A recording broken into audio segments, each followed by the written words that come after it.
What's up, y'all? I am back for another video. Today, we're going through my top 11 2000s film. I got like a runner up, but I might just honorable mention. I might just mention it really quick. Road Trip. But I didn't want to make a too big of a list. I might though for 2002. Just thinking about it because I looked ahead, into 2001. I think 2001 could be an okay list, but definitely 2002.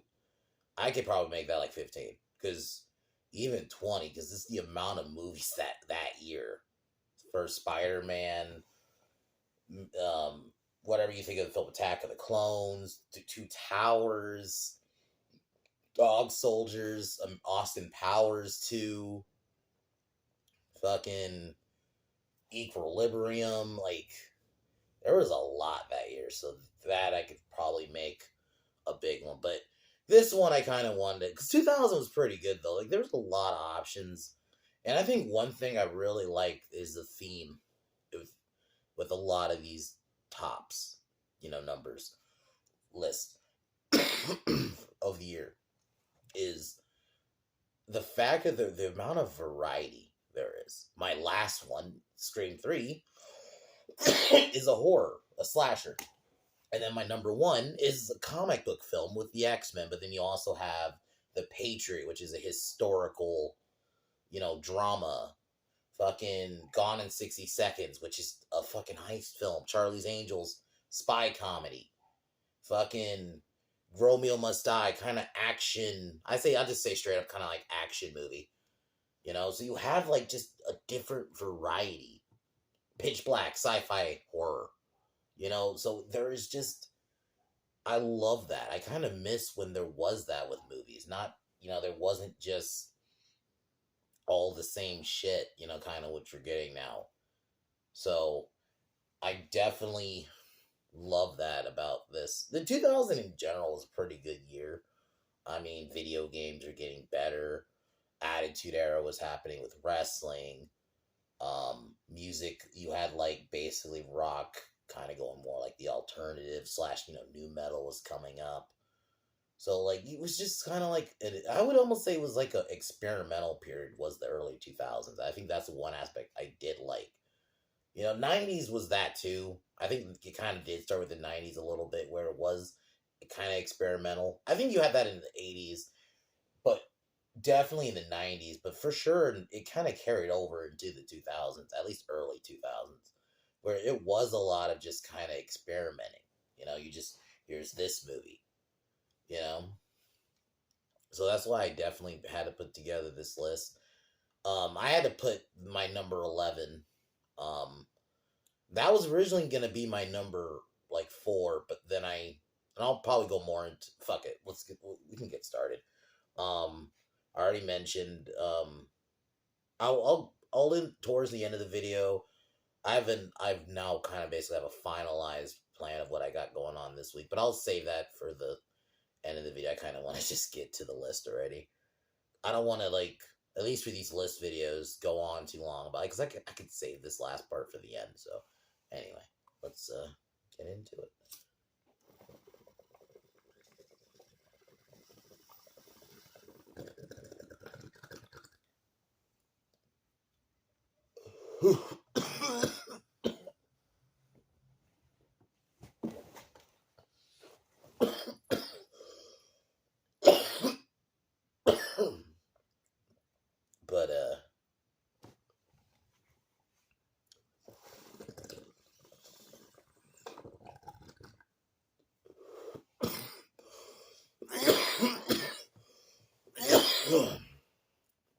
But my honorable mention is gonna be Road Trip, and this came out like in the the like that American Pie era. Even had Sean William Scott in it. Basically, he was just fucking. He was basically just fucking.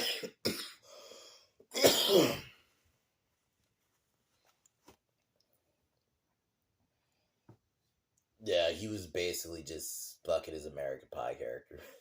He really was. He was. But it's fine. I thought it was a serviceable movie. Josh, Parker is his last name. Josh, um, is in love, as a college, as a girlfriend, but his girlfriend goes to another college, and he usually sends her, tapes. Because, this is 2000, so you had, like, people just starting a tape, and I don't know why I forgot his name. Fucking Sean William Scott was basically Stifler. Like, he was essentially was just Stifler. Not even, they didn't really tweak him at all, which is fine, because I actually think it serves the movie. And, hey, he's really good at playing that kind of character, so why not? This came out like a year after American Pie, so. And also, I didn't feel like, even though, they were probably going for that kind of tone, it didn't just feel like a straight up American Pie clone. Like, they could have gone that route, but they actually try to make it like at least somewhat of a unique movie. It has its own plot. I actually thought the scene and the camaraderie is believable. They actually feel like believable friends. Like, you actually wanted that. Even the scene where they jump the fucking little bridge was fucking funny. When they go to this black fraternity, and Kyle's with this big black chick. Like, this was when movies could just be legitimately funny and it not feel like Disney humor. Like, the movies were just allowed to be funny.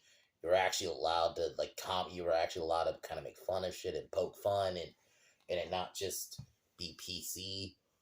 And yeah, it was a fun little movie. I definitely recommend it. Like, especially if you like that kind of American Pie kind of style humor movies. This was definitely one of them that I thought really carried over. Fun little cat. I mean, Fred Ward's in it as Kyle's dad. I thought he was great. Fred Ward is actually legitimately funny in the movie. And yeah, I thought he was great. So yeah, like, in general, honorable mention. So I had to put that there. But now on my list, my number 11, which is originally going to be my number 4, but I had to tweak my list when I remembered Gladiator was in 2000. I'm like, okay, no, that has to be my top 5. So I had to boot this down, and I just, as much as I love this film, there's definitely some problems, so it makes sense kind of putting it here. I think Scream 3 is still a good one, but I guess I try not to with these movies, with these lists, sorry, go into like the negatives all the time, but I might, just because this one's on the bottom and there are some negatives, so I gonna have to point them out. I try not to usually. I try to, even if I have some criticisms, I generally try to keep it more positive, but I just had to mention them here. But, like, and to be fair, some of the problems aren't necessarily the movie's fault. It was the environment. This movie was being filmed while Columbine happened, and it was like originally the plot was gonna be back in Woodsboro. There was gonna be a scene at Woodsboro High, but they had to tweak that because Columbine happened. That's why if you notice the violence is not as like really there. Like, it's mainly like kind of quick stabs, throat slittings, like quick throat slits, where you don't even see like a lot of blood. Like, the first 2 movies were pretty violent. Well, the first one is probably the most violent because you saw like intestines, but 2 was pretty violent. You even saw like that cop when they get rammed, the car gets rammed into they crash into a construction thing, and you saw like those kind of construction poles rammed through a guy's head. You saw that, like, all of it, like, through his head. They didn't like hold back on that. So I think Scream 2 is still pretty violent. So this one, they did it because they didn't want to. They even did like the kind of commentary even in the movie about the violence on cinema's effect on, you know, on these kind of events. So that's why they tweaked it. So that's why, unfortunately, I think why a lot of the plot is hindered. Neve Campbell's not able to be in a lot of the movie because she was filming like multiple movies at the time. So that's why she's not really in it. And I'm gonna say it, Roman's reveal, it works at points, but it also, I think it works if they had ended it at 3, which originally they were gonna do it. And I actually think, kind of looking back, they probably should have, even though I like 4. I can accept this being it. I think the soundtrack is fun, though, is getting them to the positives now. I guess quick, Nick, the voice changer, that's stupid. And this is definitely one I had to kind of more acknowledge. I kind of just try to, it's a big plot hole. I try to just, but you know what, maybe it's not that, it kind of is. Like, how the fuck did you get all those voices, especially 2000s technology, like 2000 technology from no, no normal person would have had the level of like that. Actually, kind of thing would have maybe passed in the fourth film, with in 2011, where there were like smartphones at this point. Or granted, they weren't as the smartphones like we have now. Like, let's say by the time of five, which is not canon, but you know, in terms of the real, like that's where like real smartphones were. That would have flown then, but in no, not back in 2000. So yeah, the voice changer thing is kind of, especially how did they get the mom's voice? Like, I guess she was in movies, but her voice would have been way different. Because the voice they got when she first called, that's clearly supposed to be like her mom, like as if she like had just died. So it didn't sound like because she would have been way young. It sounded like kind of like an older woman's voice. It didn't sound like a younger woman. Which supposedly that's where the audio they would. So yeah. So besides that, I do like the opening. I really like some of the stuff with the mom. At least we get to explore the mom, even though it may have been added last second. I do think it still works. Um, I really like the LA setting. I actually think it's interesting. I love the making use of the actual studios. I thought that was a nice, interesting change because the amount of time this franchise talked about movies, so to actually be in an actual movie studio, what was kind of a logical next step. I actually like Patrick Dempsey's character. I wish he would have been one if they try to get him back. And maybe that could have made 5 a better movie, is if you had brought him in. Especially because they confirmed that him and her, basically, they get married later on. So it's like, why not show... But anyway, that's for a different film. But yeah, like, 3 just... If this had been it, this would have been a fine ending. For me... It still may have. It's definitely of the rich ice because for me, 4 is the main canon. Those original 4, it's definitely probably the weakest, but I still think it's a relatively good movie. I love like I said, the use of the studio. Lance Henriksen was great. Parker Posey's awesome. She definitely carries the movie. There's a bit of negatives, obviously the violence, but that's like, you can't really blame the movie. That was the environment when it was being filmed. Because I'm betting, like, the original third movie would have probably been violent. Or at least reasonably violent, compared to what we got. So, but like I said, I can't really blame Wes you can't blame anyone for that. That's the studio. If the studio didn't cave, because,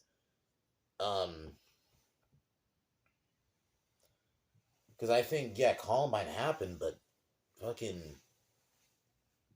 Even, like, Gladiator was pretty violent. And that was probably filmed around the same time. So why... It's just weird. But I guess because it specifically was a slasher. So I did like that at least they included the commentary within the movie. And I actually liked the Woodsboro set. So that's my number 11. At number 10, Romeo Must Die.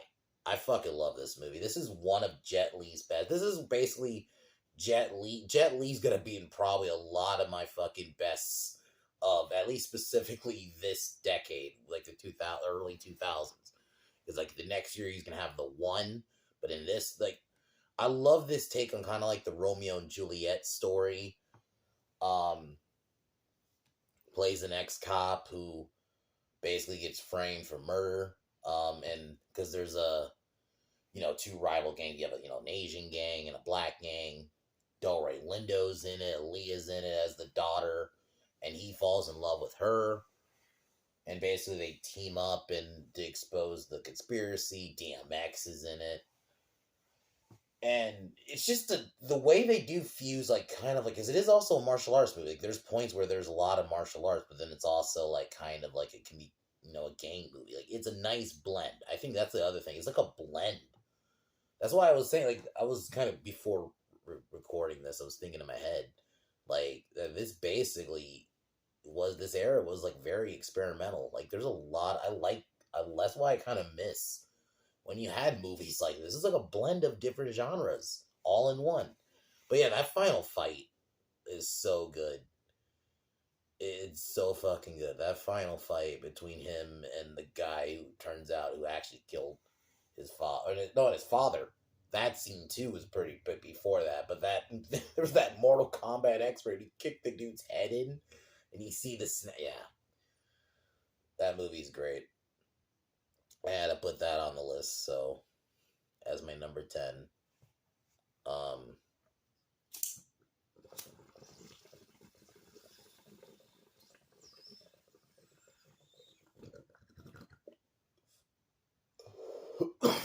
what if Jet? Yeah, like I said, what if Jet Li's best?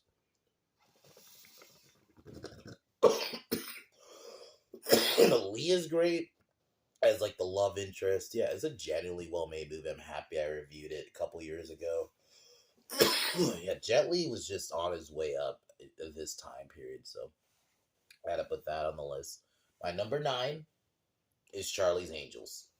This movie, Alex, Charlie, Dylan, these, oh, they're so good.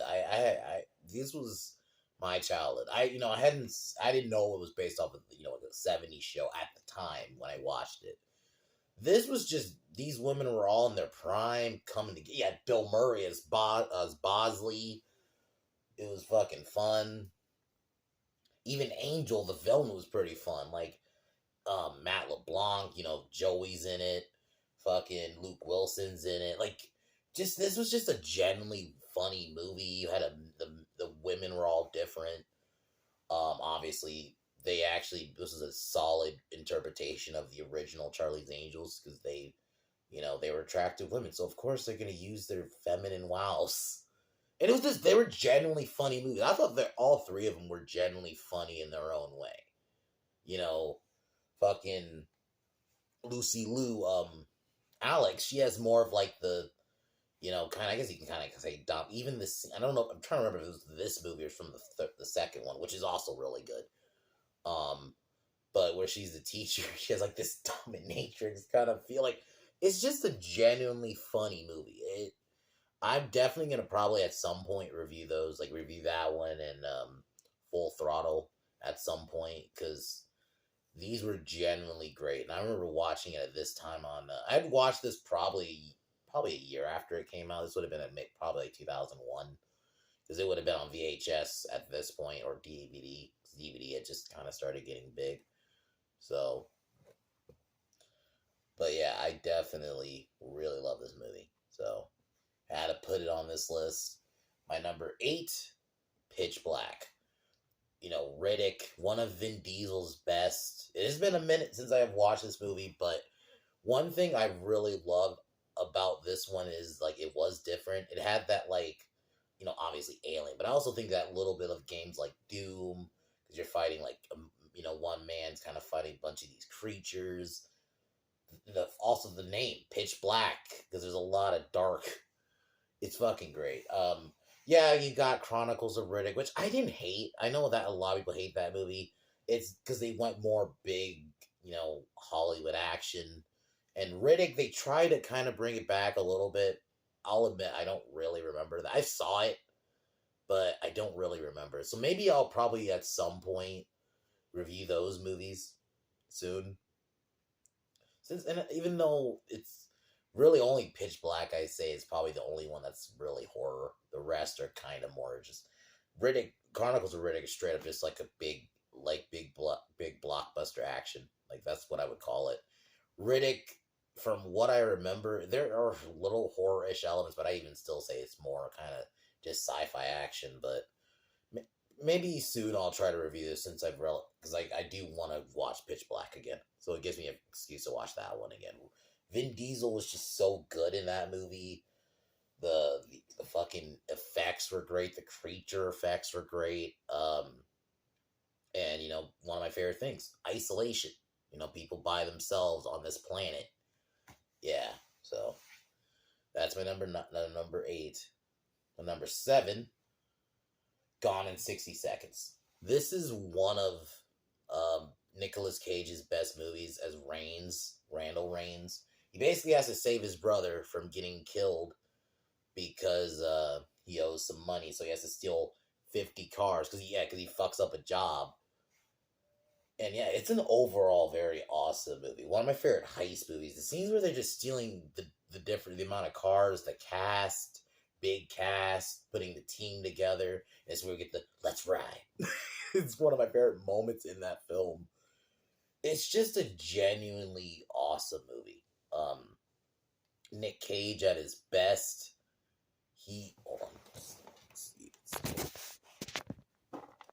Just also, if you hear a big sound, that's me charging my phone really quick. But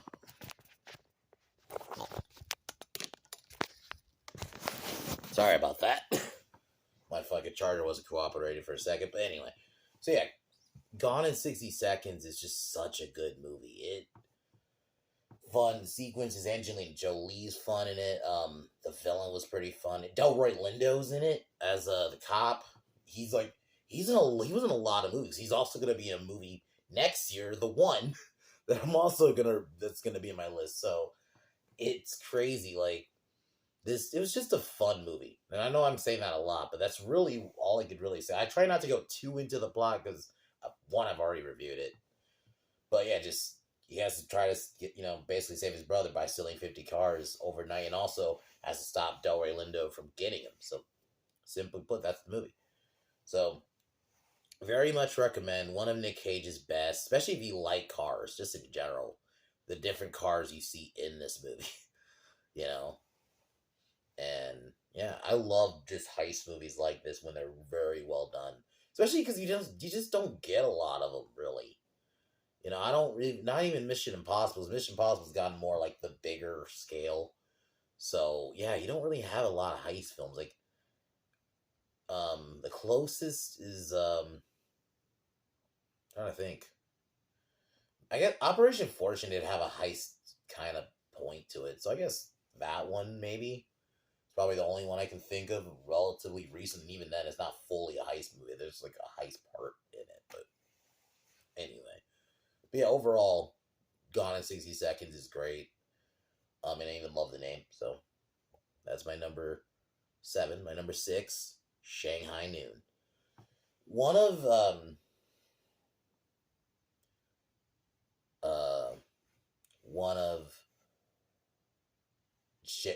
Jackie Chan's best movies. Also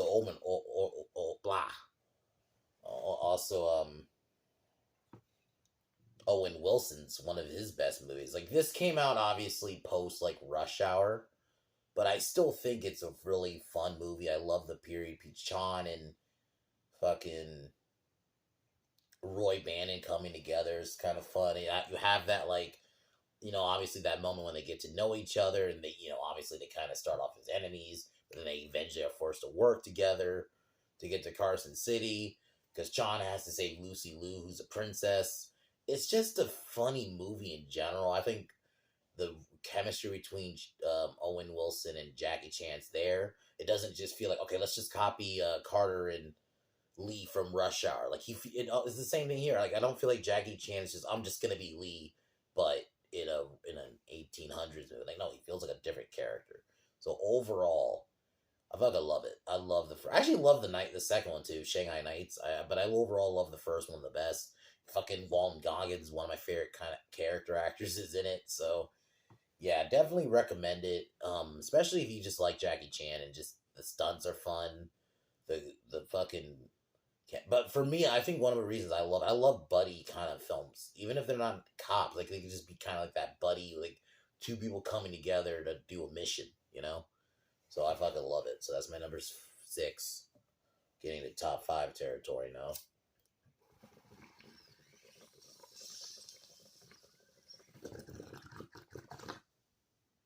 But number 5, Unbreakable. This movie is amazing. Probably one of M. Night's best movies. I think his best movie is Signs, but this is probably like second or third. I love his take on a superhero movie because it's not based off a licensed character. It has that like kind of realistic like take on what would a guy do if he could actually reveal to be to have superpowers. I mean, you also have Mr. Glass, Samuel L. Jackson's character, who is revealed to be because his bones are basically fragile as glass, so that's why he got that nickname. You have that commentary on comic book. That's the other thing. If you're into comic books, the amount of references they do to actual comics is great. But it does have that, like, also realistically, what would you do with these superpowers? Because initially, David doesn't want to do anything because it's like you living this normal life. Do you want to just become a superhero? I mean, I know some people would, but it does have that. And then when he finally does, it's very realistic. He's not like he just has like this basically a giant raincoat. You know, this green raincoat. He doesn't have like this crazy costume because he's just a security guard. I'm like, and the whole thing where you can see what people are about to do is crazy. And that's when he finds out about Mr. Glass being the one. That's why I do like it too. It doesn't have this big. There's that twist, but it doesn't have like the twist like fucking like Lady in the Water or some dumb shit like that. It's not some twist like that. It's just like the reveal. I kind of look at that as more of a reveal than like a twist. I guess it's kind of a twist, but it's not like a major twist like compared to the other one. It was before obviously became a meme. Yeah, it was just a good movie that maybe I like Split. I don't look at it as, because after what we got with Glass, I kind of just now look at it as this is its own movie and Split it's its own movie, and I just cut out the ending where we see David. So in my opinion, there's no David Dunn in the end. It's just Split. It's its own movie. Glass is. I mean, this is its own movie because Glass ultimately fucks it. I guess I'll go on a quick rant about it. I'm not gonna go about the whole movie. The fucking twist is dumb because M. Night, in his genius, decides let's not. When a studio is actually willing to give you money, but no, we're gonna give you this money to do a big battle. Nope, we're gonna not have that, and we're gonna have David Dunn just fucking drown, Mr. Glass just die, and then the Beast die, and it was stupid, dude. I was okay with it at the time, but then I had to cope with it. This thing, like, yeah, this is fucking shit. So yeah, because of that, now Unbreakable is just a one-off, and Split it's its own thing. So yeah, but Unbreakable is great. So that's my number 5. Now my number 4, Scary Movie. I love this movie. This is one of the greatest parody movies up there with like up there with your fucking Don't Be a Menace, your fucking um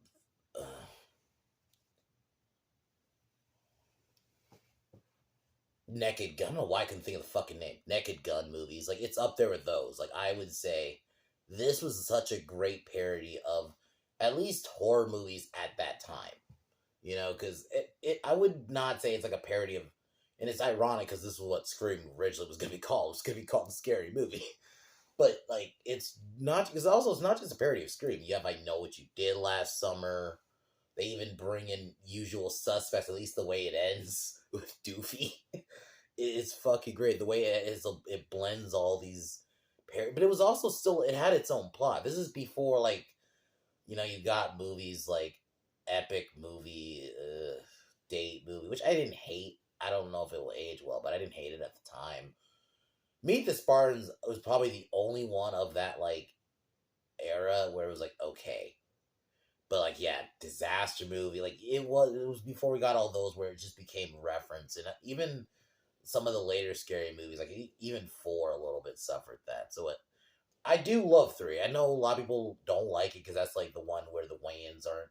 I love Scary Movie 3. So that will probably be, that came out 2003, so that'll be in my 2003 list probably. But the first Scary Movie is genuinely well done. The way they parody Scream, it's just fucking funny. The Kosh. You couldn't do that one now, for sure.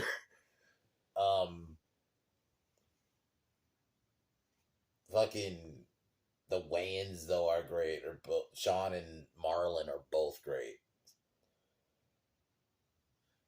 And the way they parody the ending of Scream, and then we get the find out it's not actually they're not the actual killers. So I love that.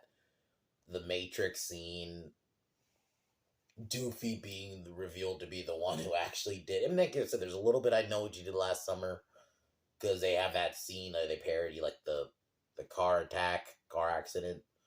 So it's very much they did a good job of parodying that era of horror movies. Even you have the scene, what do you want, like, or do it, or you basically like the Av in the I Know What You Did Last Summer, but then like because there was a principal who was about to commit suicide, he's like, what am I waiting for? That's what it was. What am I waiting for? And she jumps. That was fucking funny. Like, and then even though the underlying gay tones with fucking Ray's character, which is John Wayne's character, even though then he says, "No, I ain't gay." It's that twist. It's just a genuinely funny movie. I watched it a lot, like recently. It still holds up. So one of my favorite parody movies of that era. And yeah, so that's my number 4. My number 3 is Gladiator. That I had to when I realized that this was in 2000. I had to put this on list. This had to be this number. Gladiator is incredible. I remember watching this the first time as a kid, just seeing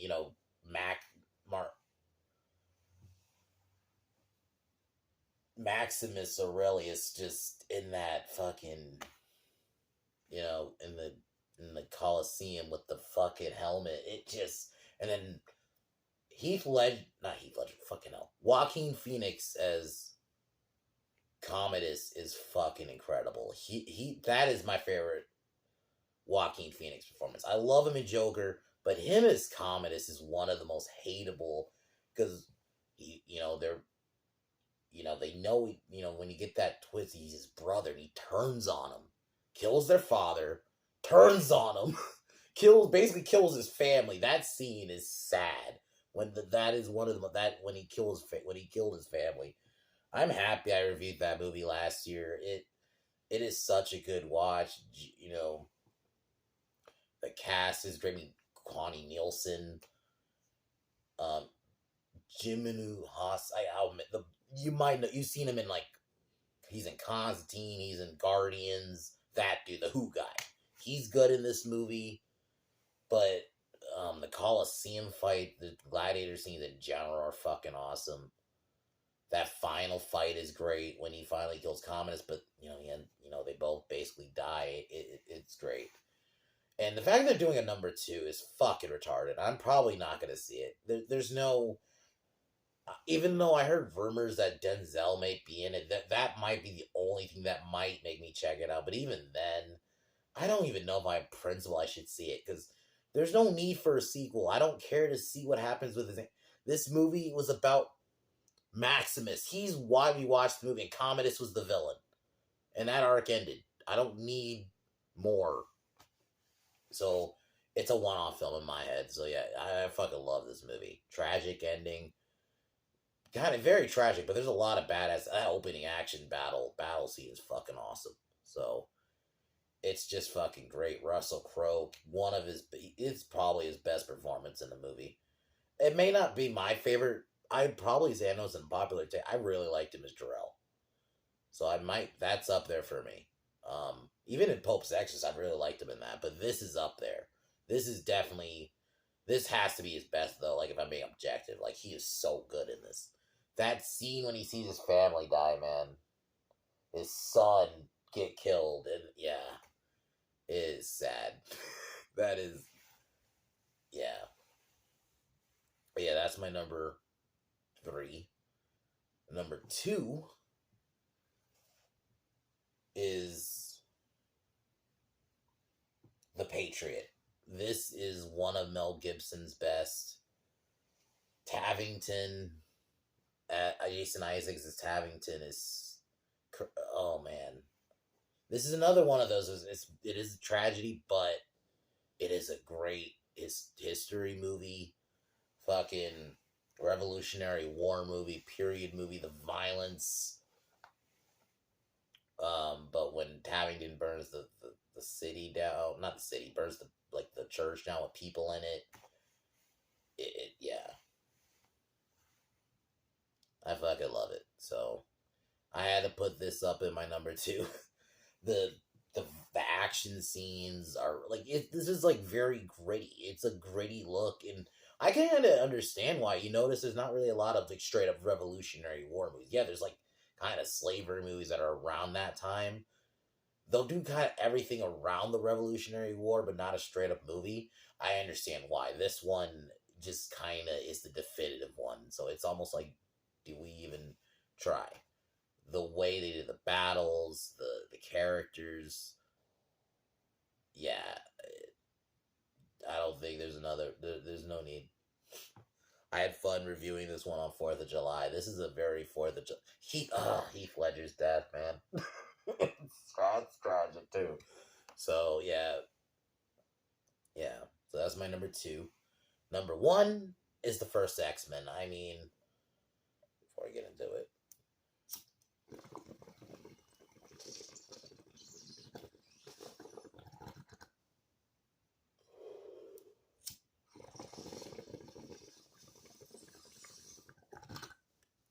I say Blade like kind of, open the door. This kicked the door.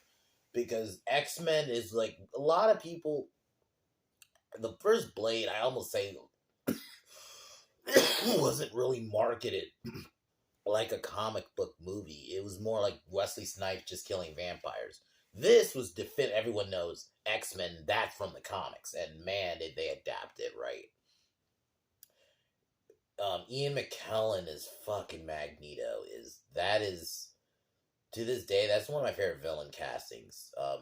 Though Michael Fassbender is very close, but Ian McKellen, at least in this one and the second one, he really shows Magneto. Like he captures Magneto like right from the comics.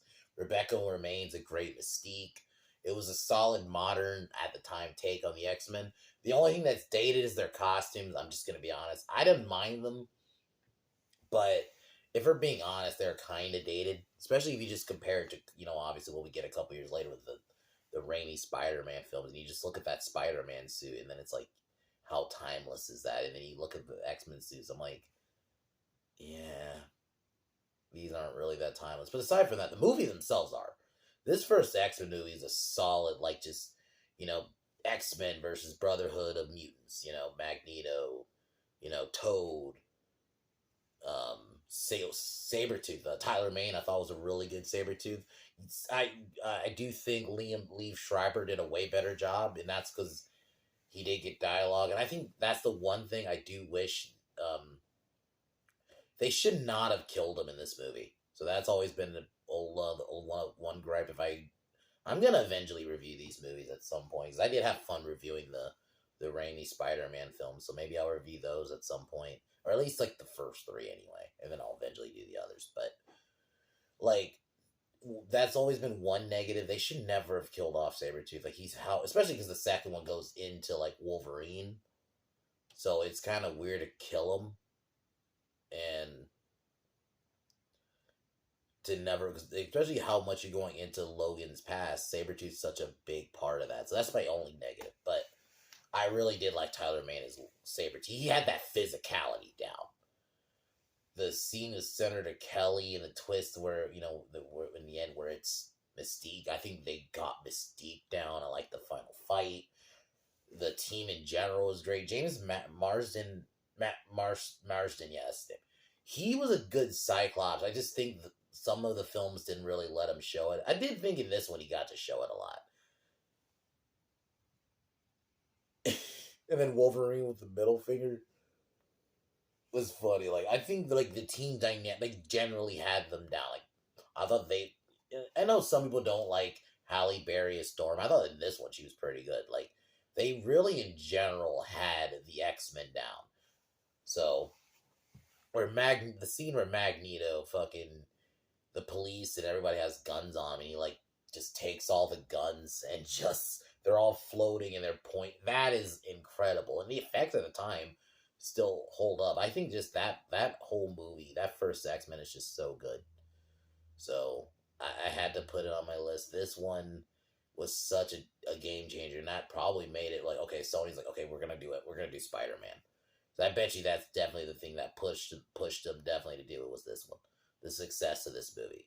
I love Blade, but I have to say this is the one that kicked the door open because this one is definitively everyone knows this is a comic book character. Because some people did not know, unless some people were probably just only knew it had a Marvel logo on it. But aside from that, Blade was definitely you can also almost market it more as just a guy killing vampires.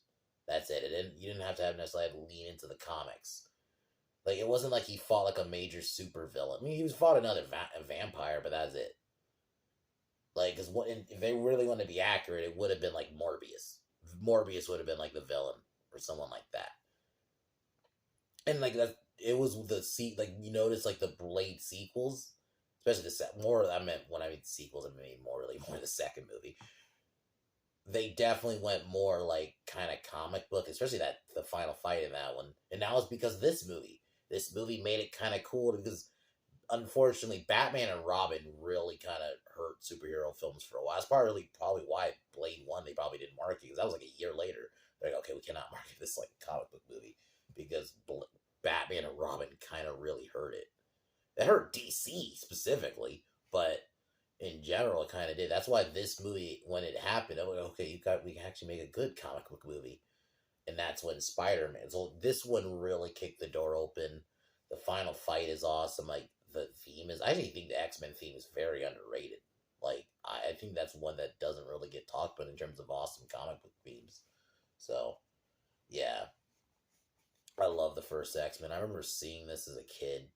I was 4, but I remember like the toys and just being so high because I'm very much even at the time was super into X-Men, and it was just to finally seeing them in a movie is just awesome. So yeah, very much, and it's also it's a nostalgia thing for me.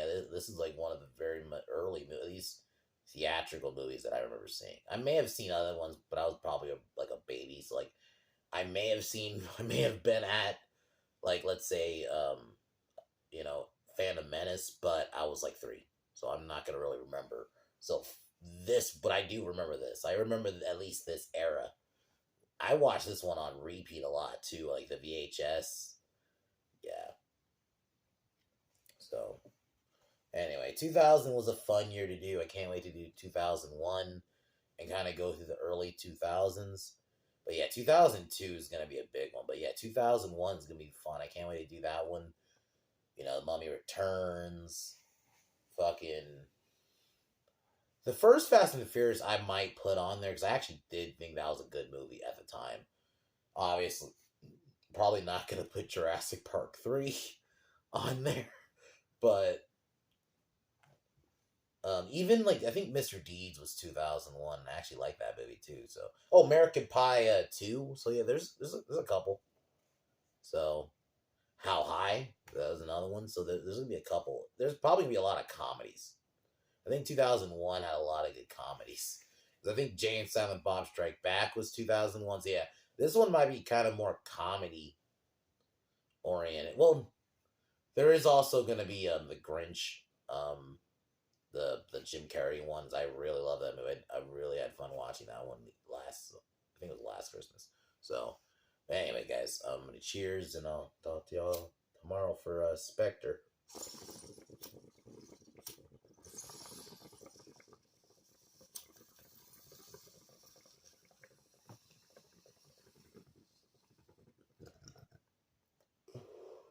But anyway, before I end the video, I wanna.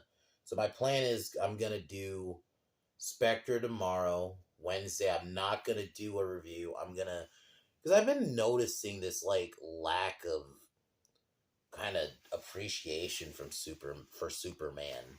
Even though I'm more of a Batman guy, but this lack of appreciation for Superman over the years I've been really noticing. So I kind of want to talk about that. Thursday I'm going to review the first Insidious movie, and Friday I'll be doing most likely since I didn't do the Punisher, the Thomas Jane one. I was supposed to do that last week. I'm going to probably either A, do it like if it depends on which day I have off. That I can like squeeze in the time.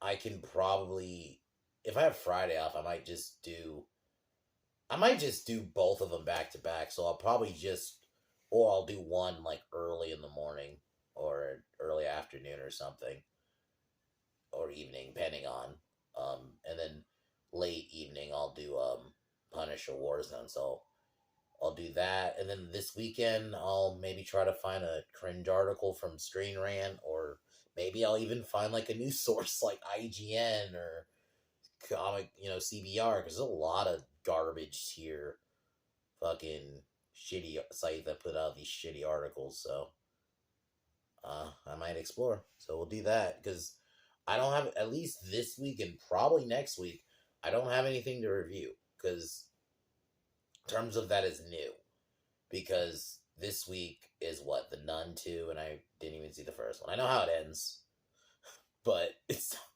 and I'm gonna wait till I actually watch it when I'm gonna eventually do the Conjuring movies, so I'll watch it there. But I don't plan on, at least right now, seeing The Nun 2, and then I don't think there's anything next week. So Expendables 4 is gonna probably be like the next big movie, at least right now.